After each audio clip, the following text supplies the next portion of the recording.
Welcome to another deep dive. Today, we're taking a look at the world of Anthony Doerr. I'm excited to get into this one. Yeah, it seems like you've sent in a ton of different materials, interviews, articles, even some of Doerr's writing. Sounds like you really want to get to the core of what makes him tick. Exactly.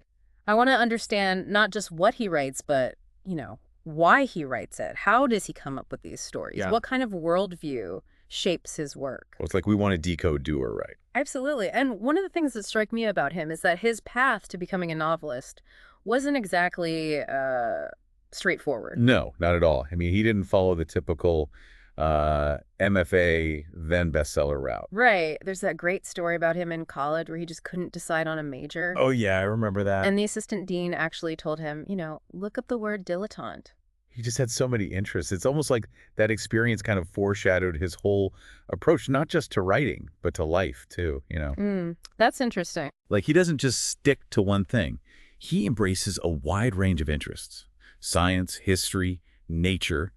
He finds inspiration everywhere. And you can definitely see that in his writing. Think about all the light we cannot see. His Pulitzer Prize winner. It's got historical details, scientific concepts, and these incredibly human stories all woven together. Exactly. And for those who haven't read it, it was a huge success. Spent over 200 weeks on the New York Times bestseller list. Translated into something like 40 languages, and now it's being adapted for Netflix. Wow, that's impressive. It is. And that ability to connect all these different threads, it's something you see throughout his work, not just in All the Light, but in his short stories, essays, even a memoir about his childhood fascination with seashells. Wait, seashells. Yeah. Despite growing up in landlocked Ohio, it's like this perfect little symbol of his desire to connect with worlds beyond his immediate experience. Yeah, Right. that's a great point. And speaking of connections, there's another story that I think is really crucial to understanding Doerr's perspective. It involves his brother, who is doing some research at Bell Labs. Optics research, right? Yes, and Doerr talks about this time when his brother showed him a housefly's eye under an electron scanning microscope. Oh, that's a fascinating anecdote. It is. He talks about how he wasn't just seeing a magnified image, but experiencing this, shift in perception, the intricate beauty of this everyday creature. Something he probably swatted away a million times before. Exactly. Yeah. And it sparked something in him. He started to see the extraordinary within the ordinary. It's not just about the housefly. He saw all sorts of things under that microscope: Velcro, a human eyebrow, even used dental floss. Oh, wow. That's quite the image. Okay, maybe a little gross, Okay. but it really highlights his fascination with the unexpected, those hidden wonders we often miss. Like he's constantly asking, what else am I not seeing? And that curiosity, it leads him to explore not just the physical world, but also the complexities of human nature, especially in times of conflict. I mean, it's no coincidence that his most celebrated novel, All the Light We Cannot See, takes place during World War II. Right, and what's interesting is that the initial idea for that book came from something so mundane, a frustrating train ride. A train ride. Yeah, he was on this train and there was a passenger who was just furious about a dropped cell phone call. Yeah. And Doerr was struck by this lack of appreciation for the miracle of modern communication. It got him thinking about how easily we take these wonders for granted, especially when things are tough. That's so true. It's easy to lose sight of the bigger picture. Exactly. And that brings us to, I think, the heart of what Doerr's trying to do with his writing. He's not just telling us stories. He's inviting us to kind of re-examine our own perspectives, to find beauty and meaning even in the midst of darkness. I love that. To find beauty even in the midst of darkness. And he does that through some really interesting narrative techniques. For example, there's this thing he calls plate spinning. Plate spinning? Yeah, it's where he juggles all these different storylines and then they kind of intersect in these unexpected ways.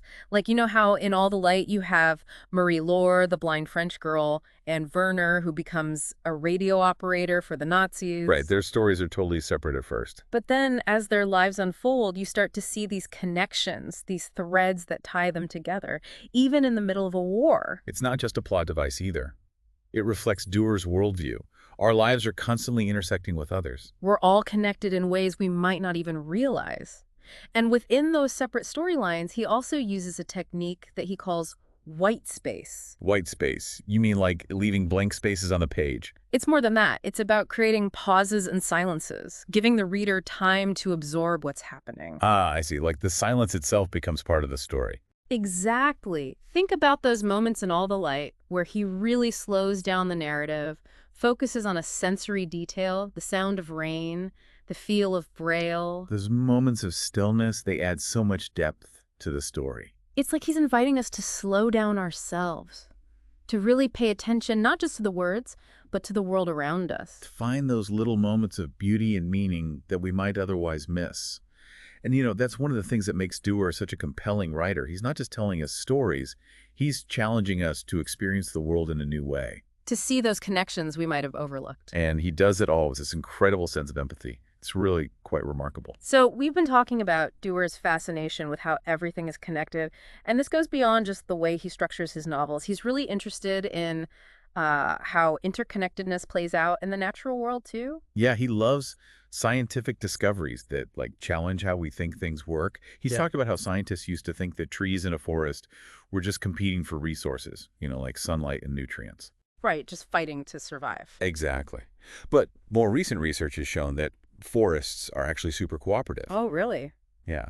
Trees actually talk to each other through these underground fungal networks. They communicate. They share resources, even warn each other about stuff like insects. Wow, so they're working together. Yeah, to make sure the whole forest is healthy. And it's not just forests. Doerr also talks about the microbiome, all those bacteria living inside us. Yeah, we tend to think of bacteria as a bad thing. Right. But we actually need them to survive. He points out that there are more bacterial cells in our bodies than human cells, That's crazy. isn't it? And they affect everything: digestion, our immune system, even our mental health. So it's another example of how we're not just individuals, but like these interconnected ecosystems. And that makes you think about the boundaries we create, right? Not just between us and nature, but also between different cultures and viewpoints. Exactly. And that's something Doerr often challenges in his writing. He reminds us that we're part of something much bigger than ourselves. And recognizing that it's not just about understanding the world, it's also about being happy. He said that when we focus too much on ourselves, we end up less happy. It's when we connect with something larger that things start to feel more meaningful. Right, whether that's connecting with other people, with nature, or even with a sense of purpose. Mm. And Doerr really lives that way, too. He's not just talking about it. He's an advocate for the environment. He supports libraries. He even speaks out against some of the problems with AI. So he sees these issues as connected. Absolutely. The planet, education, how we use technology, it's all related. And he uses his platform to make people aware of these things. He's not just writing great stories. He's trying to, make the world better. And that brings us to another fascinating aspect of his work, his willingness to deal with tough subjects: war, loss, the darker side of humanity. It's true. He doesn't shy away from those things. Yeah. But he does it with such sensitivity and insight. He's not giving you simple answers. Instead, he wants you to think about the moral complexities. He's not preaching, he's exploring. Yeah, and he lets the reader come to their own conclusions. That's one of the things I admire most about him. He trusts his readers. And he still manages to create these beautiful, moving stories. He finds hope and beauty even in the darkest places. Exactly. Think about the end of All the Light. It's about war and loss, but it's also about resilience, about how powerful love and connection can be. That's what makes his work so impactful, I think. He's not just entertaining us, he's challenging us, inspiring us, and reminding us about what really matters. And it's interesting because those difficult themes connect back to his own experiences. He's talked about his own anxieties and struggles, especially when he's writing. I remember him saying that writing isn't always easy for him. He doubts himself. Yeah, but he keeps going. He sees writing as a spiritual practice, like a way of dealing with big questions and finding meaning. He even said, writing is better understood as a prayer, an inquiry, something best done over time, repetitively, day after day. That's such a beautiful quote, and it's so true. It's that dedication, even when it's hard, that leads to those breakthroughs. The journey is just as important as the destination. And for him, that often means going to those dark places within himself and the world. But it's not all darkness. No, there's definitely that sense of wonder and awe in his work, too, always reminding us of the beauty that exists, even when things are tough. Absolutely. And he's fascinated by the vastness of time and space, like how the James Webb Telescope has shown us even more of the universe. Yeah, it's mind-blowing. Right, and he's used the analogy of like a toilet paper roll to explain how vast Earth's history is. A toilet paper roll. Yeah, With human history, it's just a tiny little mark on the very last sheet. Wow, that puts things into perspective. It does, doesn't it? But Doerr doesn't see it as a reason to be sad. He finds it kind of freeing, actually. Free. Yeah, because it reminds us that we're part of something much bigger than ourselves, something that connects us all. And that connection is what gives our lives meaning. Exactly. And that's what he shows us through his characters. Even in war, in chaos, they find strength in their connection to each other, to nature, to something beyond themselves. And those connections, they can overcome so much. Yes, like language, culture, even time. Think about Cloud Cuckoo Land, where he connects stories from all these different eras and cultures. It's amazing how he finds those links. He's a master at it. Yeah. And he's not afraid to try different things to do it, different points of view, jumping between past and present, even putting pictures and diagrams in his books. He really pushes the boundaries of what a novel can be. Exactly. And by doing that, he's encouraging us to, expand our own perspectives, to look at the world in new ways. To embrace the complexity and the wonder of it all. He's also making us think about technology and how it affects us. He's talked about AI, especially in education, like those AI tools that students are using now. Oh, you mean like ChatGPT? Yeah, he's concerned that people might start relying on technology to think for them, that we might lose something important if we do that. So it's not that he's against technology. No, he just thinks we need to be careful, to remember the importance of creativity, of thinking for ourselves, of really engaging with the world. And he doesn't just talk about it, he takes action. Yeah, he's a big supporter of libraries. He sees them as vital community spaces, right? Yeah. Places where people can connect, learn, and explore. Exactly. And he's pointed out that for some people, libraries are the only place they can get online, or just find a safe, warm place to be. He knows that not everyone has the same opportunities. That's right. And he believes that libraries can help make things fair, give everyone a chance to learn and grow. It's about so much more than just books. It's about community, access, and opportunity. And about fostering a love of learning, a sense of curiosity. And those are the things that are at the heart of Doerr's work. He's not just a storyteller, he's someone who deeply cares about what makes us human. Our empathy, our need to connect, our desire to understand the world and ourselves. And he reminds us that there's always more to learn and explore. So as we wrap up this part of our deep dive, what are your thoughts? I think the biggest takeaway is that Doerr's work goes beyond just entertainment. He's offering us a way to engage with the world that makes you think and feel deeply. He's asking us to pay attention, to ask questions, to find those connections. To find wonder in the everyday, to see beauty even in the darkness, and to remember that we are all connected. It's amazing how Doerr takes these big ideas, Yeah. About interconnectedness, about finding wonder, and he weaves them into stories that are both epic and personal at the same time. And I think a great example of this is how he develops his characters, especially in All the Light We Cannot See. He's not afraid to show us characters who are, well, kind of messed up. Yeah, people who are vulnerable make mistakes, even people who are part of harmful systems. Right. Like Werner, the young German soldier, he could easily be seen as a villain.